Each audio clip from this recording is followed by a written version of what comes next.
काजल, रोटी खा ले बिटिया, खाली पेट पढ़ाई कौन सी किताब समझ में आएगी। बस माँ, ये आखिरी पन्ना पूरा कर लूं, फिर खा लूंगी। आज शारदा मैडम टेस्ट लेने वाली है। अगर मैं पहला नंबर लाई तो मुझे लाइब्रेरी की किताब मिलेगी। लाइब्रेरी की किताब से घर का राशन आएगा क्या? आज तेरे बाबा ने कहा था काजल को भी खेत में भेज देना, हाथ बंटाएगी। माँ, अगर मैं भी खेत में ही रह गई तो मेरी जिंदगी भी तुम्हारी जैसी रह जाएगी। तुमने भी तो कभी पढ़ने की सोची होगी। हाँ, सोचा था, पर मेरी पढ़ाई तो तुम्हारे नाना के आंगन में ही थम गई। अब वही सपने तेरी आंखों में देखती हूँ। बस डर ये है कि दुनिया तुझे तोड़ न दे। सरला, थोड़ा पानी देना। आज फिर गोविंद सेठ के खेत में दिहाड़ी की है। जमीन तो पहले ही गिरवी है, ऊपर से कर्ज अलग। बाबा, एक दिन बहुत अच्छा नौकरी करूंगी, फिर तुम्हें किसी से मजदूरी नहीं करनी पड़ेगी, ये मैं वादा करती हूँ। तू जो कहे, अगर तेरी बात सच हो जाए ना तो मेरा ये टूटा बदन भी खुश हो जाएगा। जा, स्कूल देर हो जाएगी। बस ये मत भूलना, हम गरीब हैं पर इज्जतदार हैं। काजल के घर की दीवारें भले ही मिट्टी की थी, पर उसके सपने पत्थर से भी मजबूत थे। उसे अभी तक नहीं पता था कि सपनों तक पहुंचने का रास्ता कांटों से भरा होगा।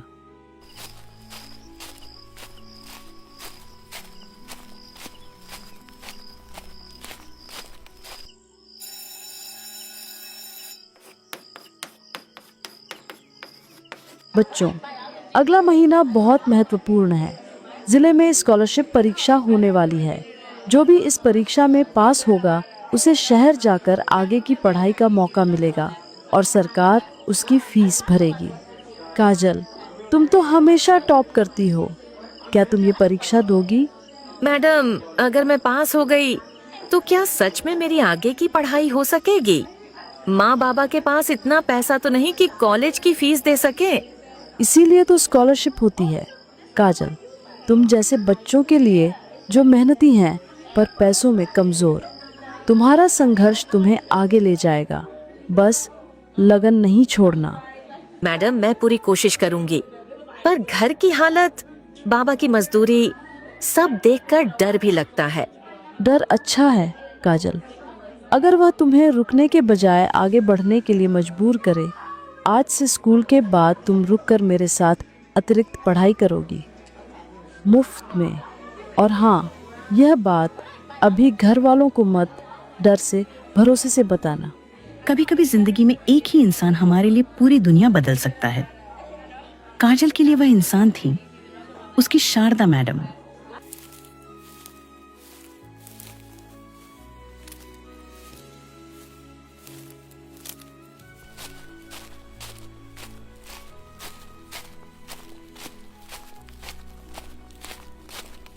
अरे रामनाथ, कहाँ गायब था? 2 किस्त हो गई तुम्हारे कर्ज की, सूद पर सूद चढ़ता जा रहा है। अब तो कुछ देना पड़ेगा ना।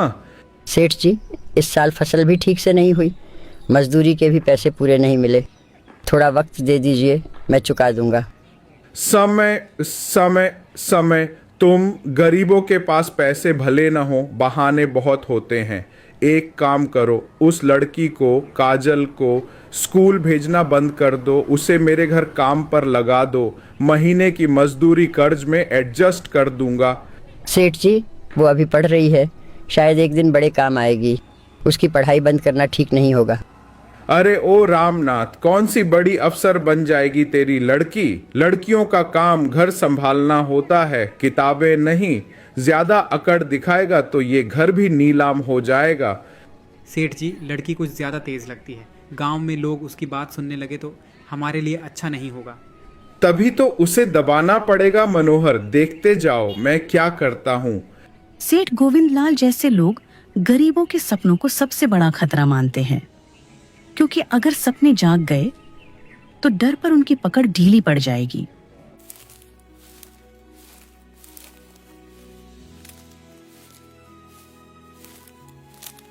सेठ जी, आप यहाँ? बाबा, सब ठीक है ना? सब ठीक हो सकता है अगर तू समझदारी दिखाए तो। लड़की, सीधे कहिए सेठ जी, बात क्या है? तेरे बापू पर मेरा कर्ज है, अब वो मजदूरी से चुका नहीं सकते, तो तू स्कूल छोड़ दे, मेरे घर काम पर लग जा, रोटी कपड़ा मिलेगा और कर्ज भी कम हो जाएगा। वरना हमारा घर बिक जाएगा, हम सड़क पर आ जाएंगे। सेठ जी, आप जैसे लोग हमेशा यही वरना का डर दिखाते हैं। काजल बेटा, जुबान संभाल कर। बहुत जुबान चलने लगी है तेरी। ठीक है, देखता हूँ कितना पढ़ती है तू। कल से कोई भी तेरे बाप को काम नहीं देगा और न ही तुझे स्कूल में पढ़ने दिया जाएगा, यह मेरा वचन है। बाबा, अगर आज मैं डर गई तो मेरी पूरी जिंदगी डरते डरते बीतेगी। मैं स्कूल नहीं छोड़ूंगी, चाहे इसके लिए मुझे 2-2 काम करने पड़े। बेटी, हम कहाँ से लड़ेंगे इनके खिलाफ? बाबा, अभी अकेली हूँ, पर कल जब मैं पढ़ लिख कर खड़ी हो जाऊंगी, तब ये सेठ जैसे लोग हमें नहीं, हम इन्हें वरना दिखाएंगे। संघर्ष का पहला कदम होता है डर के सामने खड़े होना। काजल वह कदम उठा चुकी थी गा।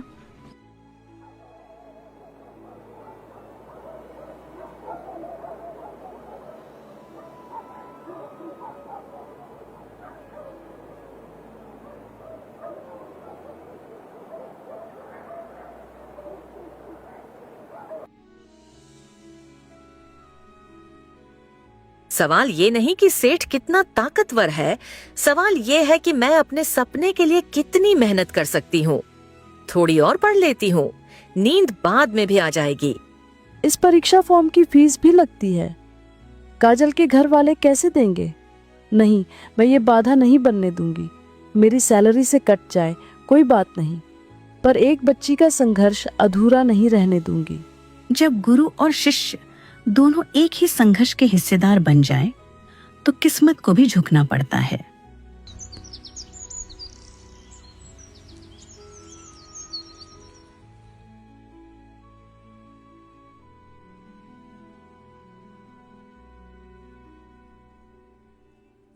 काजल, सवाल मुश्किल लगे तो घबराना मत। जहां अटक जाओ उधर ज्यादा समय मत देना। सबसे पहले वह हल करो जो तुम्हें आता हो। मैडम, कभी कभी लगता है कि सवालों से ज्यादा मुश्किल तो जिंदगी के इम्तिहान होते हैं। सही कहा, पर एक बात याद रखना, सवाल कितना भी कठिन हो, अगर हम कोशिश करके देख लें तो वह अजनबी नहीं रहता। मनोहर, ध्यान से सुन। कल तहसील से अफसर आने वाले हैं स्कूल की जांच के लिए। मैं चाहता हूं कि कोई ये न बताए कि हम गरीबों की लड़कियों को डराकर काम पर लगा देते हैं, समझे? जी सेठ जी, पर ये काजल बड़ी जिद्दी लड़की है, वो शायद चुप न रहे। अगर चुप नहीं रहेगी तो उसे चुप कराया जाएगा। तू बस मेरे कहे मुताबिक काम कर। एक तरफ सेठ की नौकरी, दूसरी तरफ उस लड़की और उसके बूढ़े बाप का संघर्ष। कभी कभी लगता है हम भी गलत कर रहे हैं। खलनायक के साथ खड़ा हर आदमी खलनायक नहीं होता। कई बार वह बस डर और मजबूरी का बंदी होता है।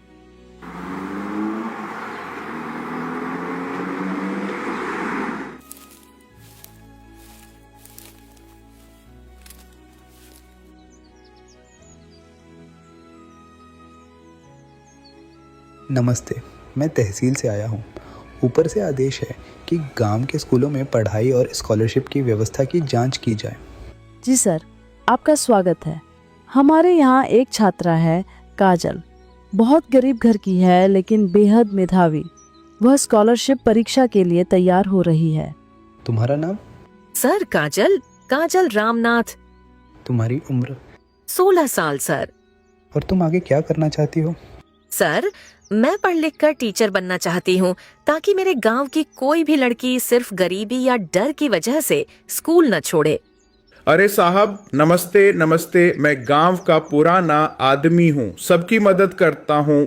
आपको कोई दिक्कत हो तो बताइए। अब एक ही मैदान पर संघर्ष के दोनों पहलू खड़े थे। एक तरफ अन्याय और दबाव, दूसरी तरफ हिम्मत और सच्चाई।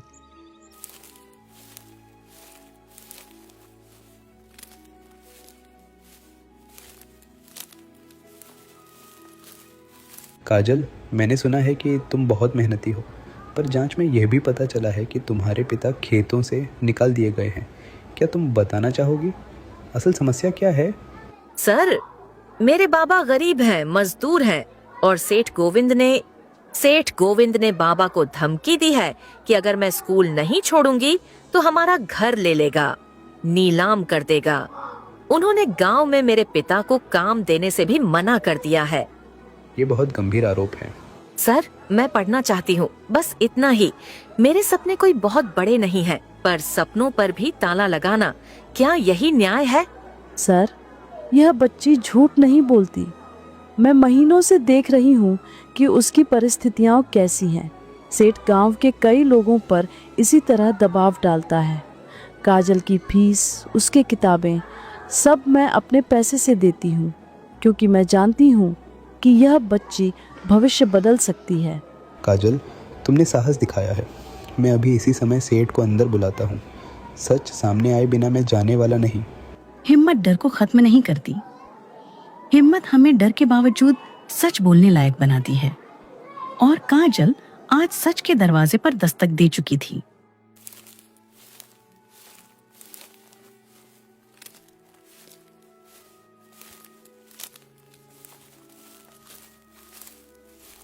सेठ गोविंद, शिकायत मिली है कि आपने काजल और उसके परिवार पर दबाव बनाया, कर्ज का गलत इस्तेमाल कर उन्हें मजबूर करने की कोशिश की। साहब, गरीब लोग तो हमेशा शिकायत करते ही रहते हैं। ये काजल थोड़ी नाक में दम करती है, इसलिए ये कहानी बना रही है। तो आप कहना चाहते हैं कि यह सब झूठ है?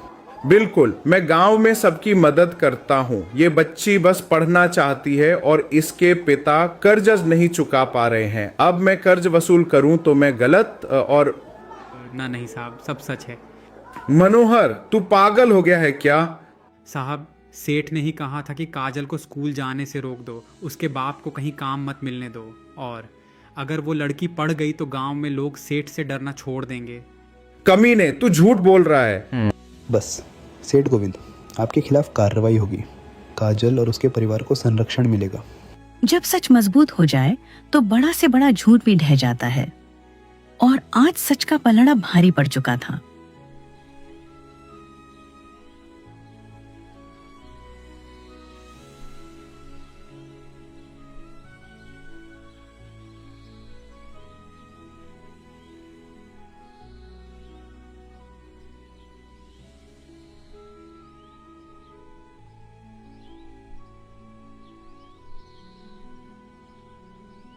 आज हमारा गांव गर्व महसूस कर रहा है क्योंकि काजल ने ज़िले में दूसरा स्थान प्राप्त किया है और अब शहर में जाकर पढ़ाई करेगी, पूरी तरह से सरकारी खर्चे पर। मैंने कहा था ना, सपनों के आगे दीवारें टिकती नहीं। बिटिया, तूने माँ बाबा का नाम रोशन कर दिया। तूने साबित कर दिया कि गरीब की बेटी भी हिम्मत और मेहनत से सब कुछ जीत सकती है। नहीं बाबा, ये मेरी नहीं, हमारी जीत है। आपने मुझे पढ़ने दिया, माँ ने भूखे रहकर भी मुझे किताब दिलाई, मैडम ने मुझे रास्ता दिखाया और मैंने सिर्फ एक वादा निभाया। अब मैं आगे पढ़ूंगी, नौकरी करूंगी और गांव की हर उस लड़की का हाथ पकड़ूंगी जिसके सपने गरीबी और डर में दबा दिए जाते हैं। काजल का संघर्ष सिर्फ उसकी अपनी लड़ाई नहीं थी। वह हर उस बेटी की आवाज बन गई जिसे समाज ने कम आंका था। उसने दिखा दिया कि गरीबी इंसान को रोक नहीं सकती अगर उसकी जड़ में हिम्मत और सच हो। और यही कहानी हर गांव में लिखी जानी चाहिए, जहां सपने डर से नहीं, हिम्मत से जीते जाते हैं।